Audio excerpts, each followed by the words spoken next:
మహారాష్ట్ర ముఖ్యమంత్రిగా దేవేంద్ర ఫడ్నవీస్ పేరు ఖరారైంది. 10 రోజుల సస్పెన్షన్ తర్వాత ఉత్కంఠకు తెరపడింది.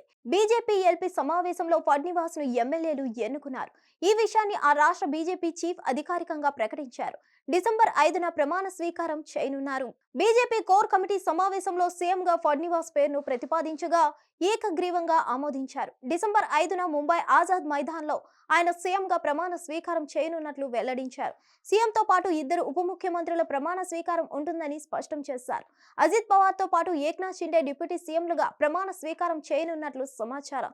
బీజేపీ నేత గిరీష్ మహాజన్ మధ్యవర్తిత్వంతో డిప్యూటీ సీఎం పదవికి మాజీ సీఎం ఏక్నాథ్ షిండే అంగీకరించారు. ఇక షిండేకు పట్టణాభివృద్ధి, పబ్లిక్ వర్క్స్ శాఖ వంటి పెద్ద మంత్రిత్వ శాఖలు ఇవ్వొచ్చని తెలుస్తుంది. ఇకపోతే డిసెంబర్ 5న ముంబైలోని ఆజాద్ మైదాన్లో సాయంత్రం 5 గంటలకు ఫడ్నవీస్ ముఖ్యమంత్రిగా ప్రమాణ స్వీకారోత్సవం చేయనున్నట్లు బీజేపీ రాష్ట్ర అధ్యక్షుడు చంద్రశేఖర్ బవాన్కులే తెలిపారు. ఈ కార్యక్రమానికి ప్రధానమంత్రి నరేంద్ర మోదీతో పాటు కేంద్ర హోంమంత్రి అమిత్ షా, బీజేపీ అధ్యక్షుడు జేపీ నడ్డాతో పాటు అధికార ఎన్డీఏ కూటమికి చెందిన అగ్రనేతలు, బీజేపీ పాలిత రాష్ట్రాల ముఖ్యమంత్రులంతా రానున్నట్లు సమాచారం. హిట్ టీవీ యాప్ ని డౌన్లోడ్ చేసుకోండి. ఇందులో short news, live news, entertainment movies అన్ని అవైలబుల్ గా ఉన్నాయి. Please download Hit TV app. Hit TV app. Hit TV యాప్ని ఫ్రీగా డౌన్లోడ్ చేసుకోండి.